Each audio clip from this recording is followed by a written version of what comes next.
And I want to take this opportunity at this point to express my sincere admiration for Mrs. Stella Bignell for showing all people how to be strong and patient and resilient, even in the darkest of times. She's a model of how we should all strive to be, and a model of how she presented herself throughout the inquiry and at the end.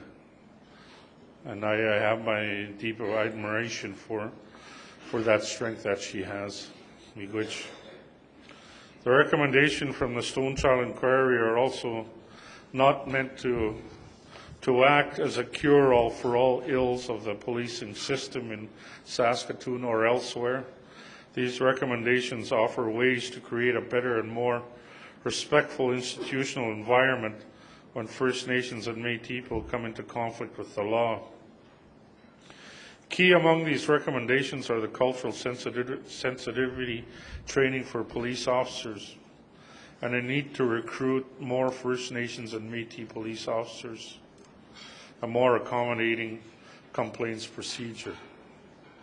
And I heard earlier former Chief King ask the question to who actually runs the police service, the association or the chief.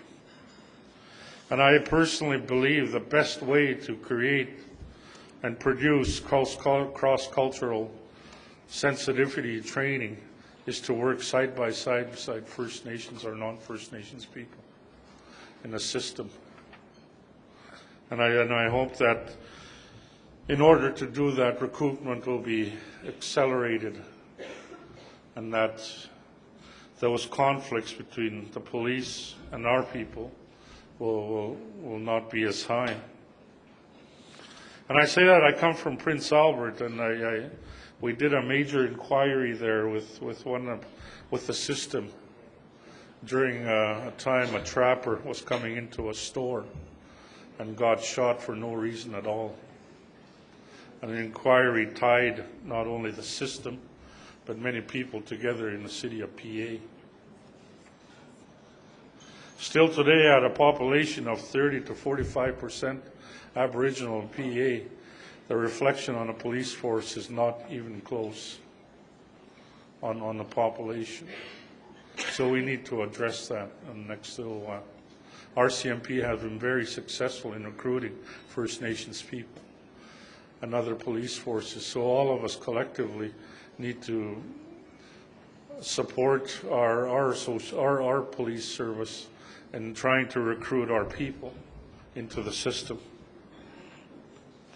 I would also like to acknowledge the FSIN Special Investigations Unit that has worked in cooperation with the existing justice institutions to ensure that the collaborative working relationship strives to improve better relations between our people and the police and the work that they have done.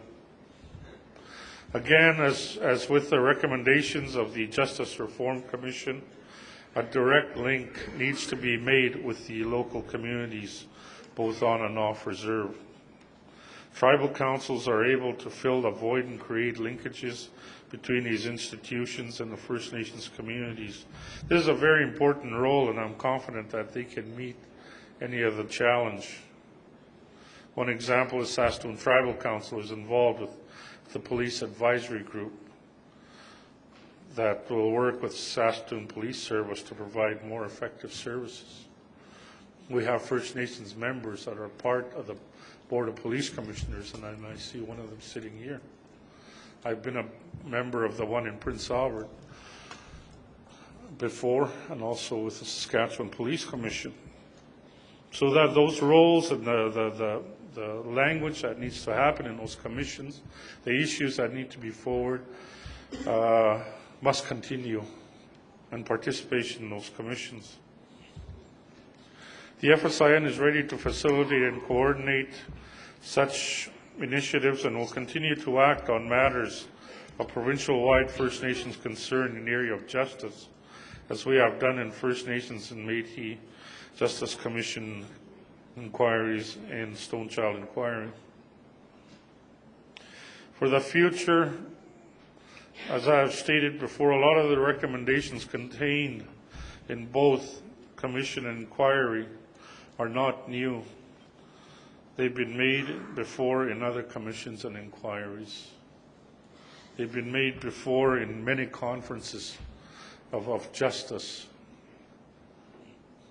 And for us, the opportunity, as I go off the note, opportunities in place for us right now. Both levels of government right now enjoy, well, I don't think they enjoy, but they're in a minority position that they need to listen to First Nations Métis people. They need to get that support.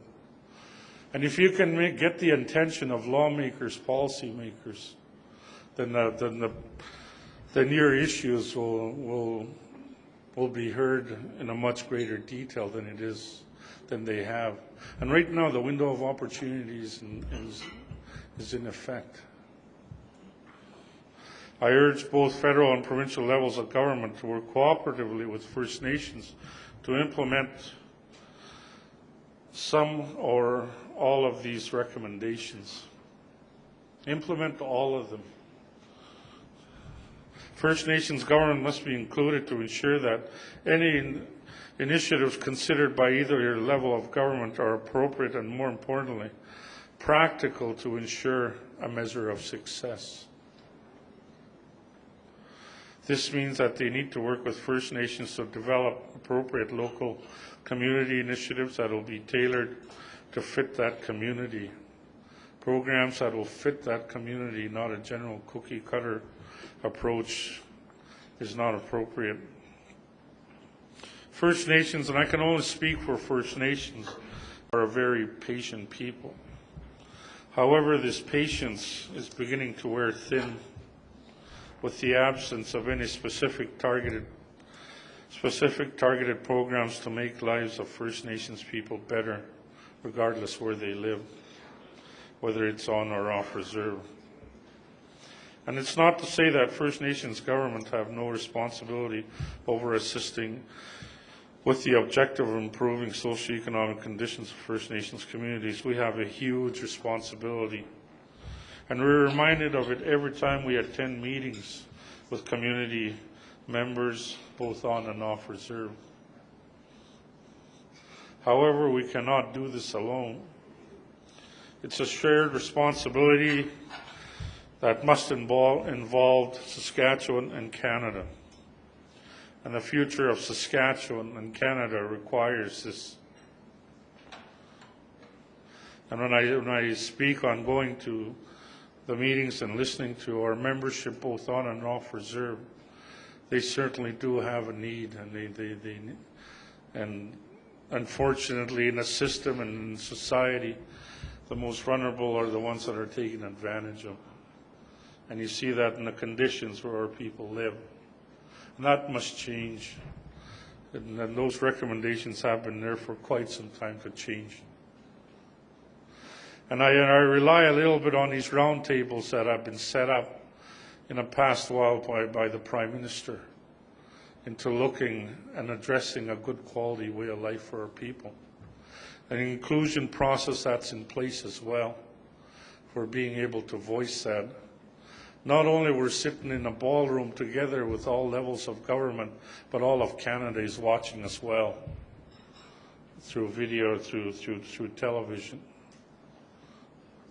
And I think society would not only benefit considerably if we collectively tackle the approach together, but I think in particularly in this province, the harmony in areas of race would improve if we can be able to deal with these.